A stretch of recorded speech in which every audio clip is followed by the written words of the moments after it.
Hey, my name is Beau. I'm a musician and music teacher, and in this video, I want to talk about the process that I go through whenever I learn a new piece.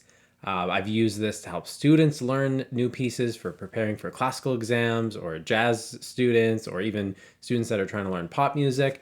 I've personally used it to learn a ton of classical guitar music over the past 4 or 5 years, and I've kind of refined it down into this 7-step process. So let's dive right in.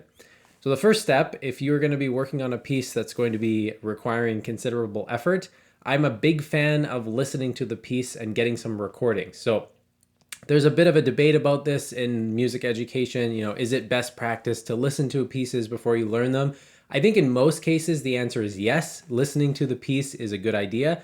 There are some situations where maybe you've learned so many Bach pieces that you kind of get the gist of Bach's music. You're used to his melodic devices, you're used to the harmonic devices and the phrasing and all that kind of stuff. So you could just dive in right with the sheet music. There's nothing wrong with that. But I think especially if you're a beginner, an intermediate, or even an advanced musician, but learning a new style of music or working with a new composer, I think it's a really good idea. Get several recordings of the piece and start listening to them for a week or two before you learn the piece.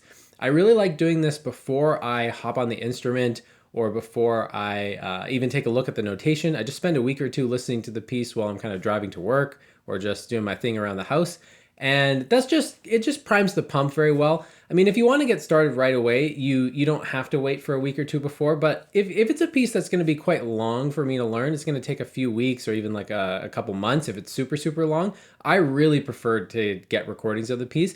And this makes a gigantic difference with beginners. I've just found that beginner classical musicians or jazz musicians that don't listen to the pieces they're working on, they progress so much more slowly and their audiation skills really suffer because they don't get the musical punchline of what they're trying to learn. So find yourself some recordings. If possible, find several recordings just so you don't get locked into a certain interpretation.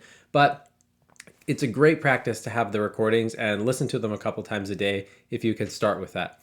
So the next step is to grab the notation, and you're just going to figure out what the big sections of the piece are. And so with a short, piano piece like this, we can just take a quick scan through the piece. Okay, it's in D minor. It's an A form. We need to get a sense of the form of the piece and what the big structures are. If it's a piano sonata, you want to understand where is the development, where's the transition, where's the contrasting section. So before you start diving into learning and memorizing individual notes, you want to get a sense of the big form of the song. And this even goes if you're learning like a multi-piece movement. I mean, if you're learning maybe like a Bach suite with a bunch of different little movements in it, you want to have a sense of how these are ordered before you start learning the piece, because it's a good idea just to have a bigger view structure of how the piece is set up. So we want a conceptual structure for how the piece is laid out. These are the big sections. Okay, it's in D minor here. Then it seems to go to the dominant key. It goes to like A minor or something like that. So just a very big picture theoretical understanding of what's going on tonally. We don't have to start analyzing chord progressions and stuff like that yet, but the song is in D minor. It starts in D minor, but in the B section, it goes to the dominant key, something very loose like that. And then we also just want a loose understanding of what's the emotional quality of the piece, especially in these different sections. So if you've been listening to the piece for a week or two before you do this, it should be obvious to you. Okay, well, the A section has this kind of longing, slow quality, and it's kind of intense. And then the B section, it gets a little faster and it's a little darker. You want some way of just describing to yourself what's going on emotionally in the piece, or with the dynamics or with the tempo, something very big picture. And this is going to come into play near the end of this process when we're starting to figure out how we want to interpret the piece. But we want to actually just have like a loose picture of what's going on with the interpretive elements from the beginning before we start getting into technical issues on the instrument and audiating rhythms and chord progressions and crazy stuff like that, because that's what the listener is actually going to be connecting with. The listener of the piece, whether we record it or whether we perform it, they're going to be connecting with this kind of big picture, these big picture interpretive elements, and we want to kind of keep these at the top of our awareness from the beginning. And so that's what I like to do. just get a, first listening to the piece for a week or two. Then I'm just going to take the notation out, find the big sections, and I'm just going to, you can write this down, or you could just make a note to yourself mentally. Okay, this is in D minor, and it's kind of a sad, dark section. And then maybe there's something in the relative major later on, and it's a little happier. If you're a beginner and you have difficulty describing things in terms of what's going on theoretically, get a teacher to help you, get another musician to help you, at least figure out what's going on, like what key you're in and what the song form is in. This will also help with memorizing the piece later. Okay, now we're going to get into the step 3, which is actually the beginning of the learning process itself on the instrument. And so what I like to do is I choose a section that's something like 8 or 32 bars. So it's a section that I've kind of identified that makes musical sense. It doesn't have to be a whole A section or a whole B section or a whole like one page of a song, but something that makes musical sense, like a musical phrase. It could be a sentence or a period or an 8-bar phrase with a chord progression that kind of comes to some logical conclusion. And so I choose a section. It could be 8 or 32 bars.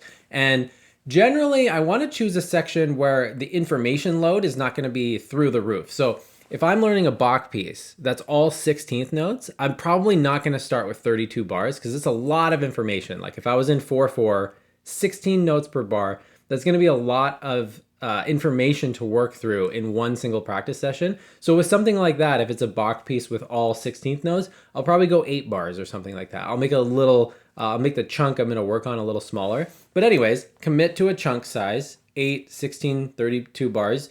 Something logical. It could be longer if there's an extra bar of a little fill or transition, but choose something that makes musical sense. And then what you're going to do is you're going to start learning the piece in a very small chunk. And now I can't tell you exactly how small the chunk should be. It's going to heavily depend on how skilled you are as a musician, how difficult this music is for you. But in general, I would err on the smaller side. So I would be thinking about starting to learn this piece in 1-bar increments or even half bar or quarter bar if the piece is insanely difficult for you. And what you're going to do is you're going to go through this process. So let's say, for example, I have this piece here. And this might be an example of a piece where I would start with a 2-bar increment. This is pretty simple, right? There's nothing crazy going on.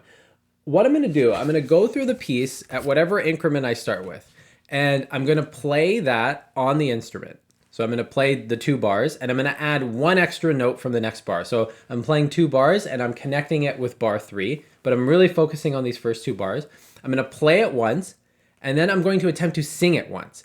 And so if you're a piano player or a guitar player or any other instrument that can play multiple lines, it might be a good idea to learn the hands separate or the voices separate. You could jump in with everything at once, that's fine.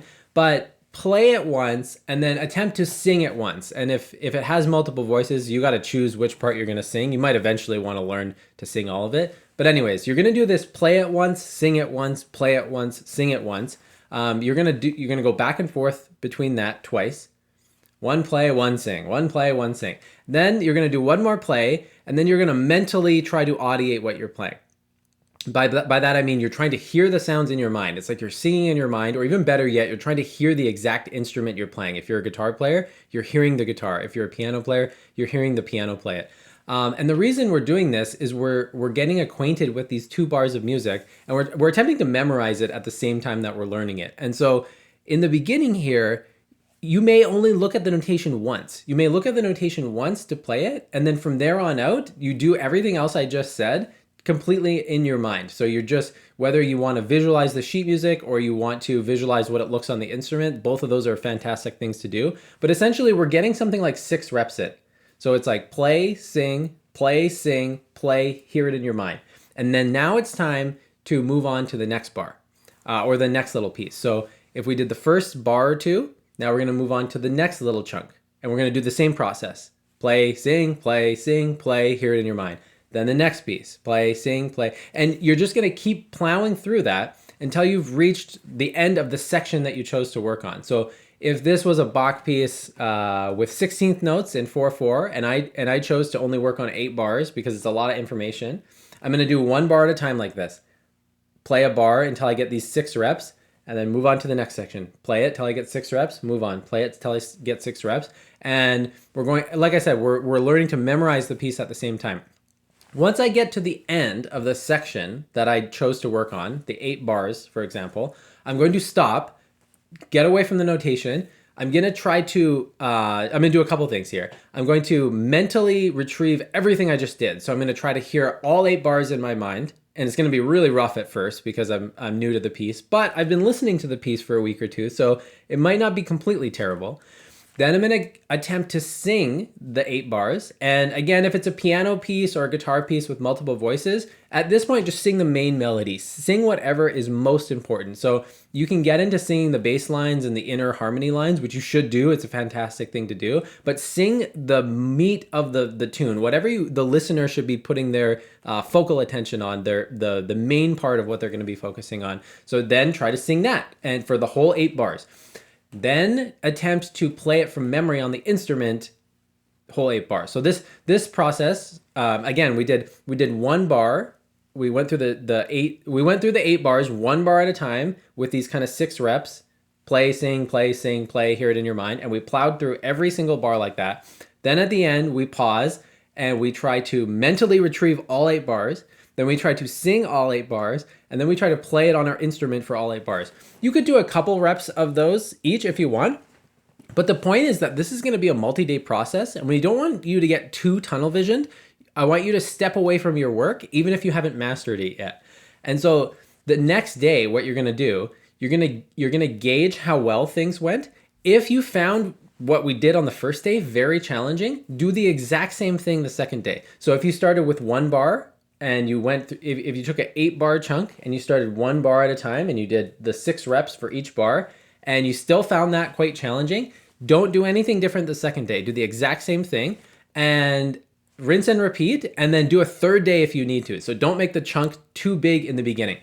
Then what I want you to do, as it starts to feel a little more comfortable, this could be day 2 or 3. There's not an exact science to this. You need to really be sensitive about how challenging things are for you. They shouldn't feel insanely challenging. You should be kind of getting the gist of it. Then you make the chunk twice as big. So we're going to still work on this 8 bar section, but now I'm going to do 2 bars at a time. And I'm going to do the same thing. I'm going to do 1 on the instrument, 1 singing, 1 on the instrument, 1 singing, 1 on the instrument, 1 audiating in my mind. And this should feel a lot easier to you now than it would have felt if you did this on day 1. And then we do the same thing. We do 2 bars, then we go on to bars 3 and 4. And then same thing, the 6 reps, then we go on to bars 5 and 6. Once we get to the end of the 8 bars, we attempt to mentally retrieve everything. We attempt to sing everything, and then we play everything on the instrument from memory. All of that stuff at the end is from memory. And in fact, everything is from memory as much as you can throughout this whole process. At some point, you'll find that doing all 8 bars is easy. So we went 1 bar, 2 bar, you could go 4 bar, and then you're at 8 bar. But I usually find once I'm at like 4 bars, I can kind of just play everything. And you can keep doubling things if you want, if it's helpful. And spend 1, 2, or 3 days on each little chunk. So you could do a couple days at 1 bar chunks, a couple days when you double the size to 2 bar chunks, a couple days when you double the size to 4 bar chunks. It's a very logical way to learn the tune, and it really helps people memorize things insanely effectively. I mean, I've found students that actually followed my advice, especially jazz guitar students and classical guitar students. It's crazy how much music you can memorize like this and get technically secure. Because most of the time, the problem with people not being able to play things is an audiation thing. It's not really that they can't physically execute it. That's less of a problem. It's more so they just don't know the song well enough. And you can't learn the song well enough by just playing it a lot of times on your instrument. You have to make sure you're working with the raw sound. And that's why the singing helps. That's why the just mental retrieval helps.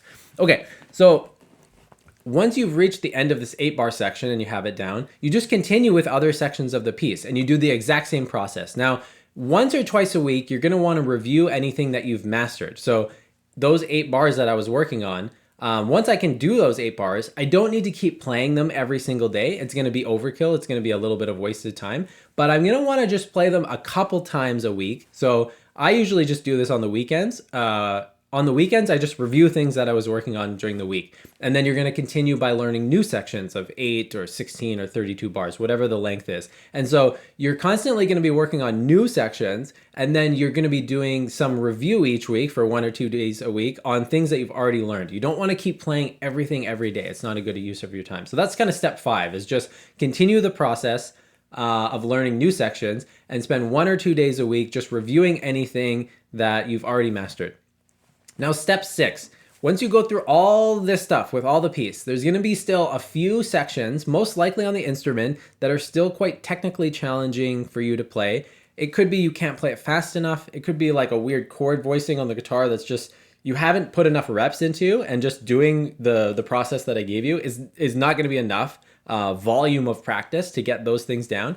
So pull those technical things out and spend some time on their own working on those. And so what I like to call this is like radical experimentation. So if you can't play these sections after that amount of practice that we did previously, you need to start trying many different techniques on this. You got to play them in altered rhythms, short and long da da da da da da da da da da da. You got to start playing with altered rhythms. You got to start doing lots of interleave practice. You got to just basically practice a lot more. Variable practice where you're changing. You could change all kinds of things like the phrasing. You could even change the tonality. I mean, if you're learning something in major, you could try learning it in a minor key as well, or changing keys, getting crazy about the tempos, doing it half tempo, 75%, 100%. So we really just take this technical challenge and we put it through the ringer. We could even make a little etude if there's a chord shape we're struggling with on the guitar. We can make an entire etude that just hammers on that chord shape like every single bar or every other bar,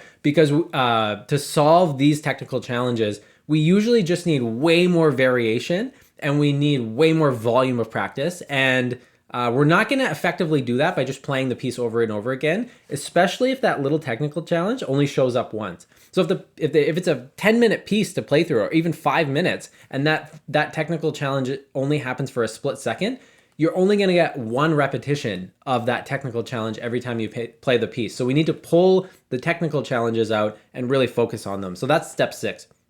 And then step 7 is the end of the process, is where you start focusing on the performance and the interpretive elements of the piece. So hopefully while you've been practicing doing all the other stuff I was talking about, you were still thinking about dynamics and phrasing and articulation. And, you know, if you want to mold and stretch the tempo, if you want to get a little bit of a rubato feel in there. But now we're really going to emphasize that. We're going to turn off the part of the brain that's focused on like the technical challenges of the instrument, because hopefully we've already kind of mastered those. And we're going to start doing performance practice where we're really, really geared in on the interpretation. And so you should be playing live for people if you can, friends and family. Or, I mean, a great thing to do is just record yourself. Get an iPad or a phone out and start recording your practice sessions and ham the interpretation up way past what you think it needs to be. What I find with beginners, say there's a section and their piano, like it's supposed to be quiet, it's supposed to be piano, and then it's supposed to grow into forte. I find that there's not much difference in what they're doing, or the articulation. Like there's a spot that's supposed to be staccato, and then a contrasting section that's legato. It's not emphasized enough. Like someone who doesn't play music, who's just listening to it, should be able to really understand, like, wow, this person's getting super quiet here, or the phrasing is kind of interesting here. And this is where you want to spend time doing performance practice, but also practice playing little chunks, like 8 or 16 bars, little sections. Film yourself playing them and really think about how you want to interpret the piece. And so when we're doing this, we're trying to place our attention on the sound itself, what we want the piece to sound like, and we want to like get away from thinking so much about like the technical and motor side of the instrument. If you're trying to play a good performance and you're really thinking about the motor skills, how to execute it, it's just a recipe to choke, and it's the wrong place to put your attention. It's just really not an effective way to perform, because where your attention needs to be when you're performing, whether it's recording or playing for someone else or just filming your own video, you need your attention to be on the sound itself and how you're trying to mold that sound. And when your attention is more based on your fingers and what the fretboard looks like or what the keyboard looks like of your instrument, you're basically just going to go blind or deaf to what you're actually producing. And it's just, it's a recipe for disaster. And so, At this point, you might still be doing some technical issue kind of problem solving in your practice session, and that's fine. You might put aside some time to do problem solving and really think like, okay, this finger is not getting there on time. That's why I can't play this. How am I going to solve this problem? That's fine. Spend some time doing that. But then you want to also spend some time just doing pure performance practice where it's 100% thinking about interpretation and the emotional quality and the phrasing quality. And it's not a great idea to try to mix those two. We tend to not perform very well when we're thinking about the motor skills. I mean, it's the same thing for basketball players. A basketball player is trying to worry about where the ball is going when they're shooting. They're not thinking about the angle of their wrist and all of that kind of stuff. That stuff is not a good thing to focus on in the middle of a game while you're shooting free throws. So that's basically the 7-step process. It works super well. I mean, the meat of it is in the chunking, the step 4, where you're chunking the piece in. You take a section and do it 1 bar at a time, and then you might do that for a couple days, 2 bars at a time, a couple days, 4 bars at a time. That's the process that I've seen people will not follow. So I've given this to a lot of students, and my experience with this is like half the people just don't like doing this, maybe even less than half. But it works so well. It works so well. And I'm not saying you have to spend all your time practicing like this. I mean, there's more than one way to practice an instrument. It's wonderful to spend some time just kind of relaxing and farting around on your instrument. But this strategy of learning the piece kind of in very small sections and chunking them, memorizing them, and then doubling the size or expanding the size, it works so well. And I found that the students who actually have, in the beginning, enough patience and trust to try it, they end up excelling so well at the instrument. My experience over the last couple of years of doing this with some classical guitarists and a few jazz guitar students, they can learn so much repertoire. And, I have other videos on this channel about how to memorize music effectively, but it also is a really powerful technique for memorizing music. And I think memorizing music is a fantastic thing to do if you're a performer. It's so fun to play from memory, and it's so important, as a beginner or even if you're just learning a new style of music, to be able to audiate things from memory. It really enhances your musicianship. So that's kind of a crash course of how I learned a new piece. It's a super effective baseline. So there might be extra things I do depending on the piece. I mean, I might spend some time learning about like harmonic progressions or some like new rhythmic thing if there's something really crazy in the song that I've never seen before. But this is kind of the baseline strategy that I'll start with. And it's been super effective for me. If you have any questions or comments, hit me down below. My name is Beau. I offer guitar lessons, mainly a classical guitarist and a jazz guitarist, but I do teach other styles as well. And I offer piano lessons that tend to be more geared towards like either beginner classical musicians or jazz piano players. So if that's something you're interested in, you can shoot me an email and check out my website. Thanks so much for joining me today, and have a wonderful day.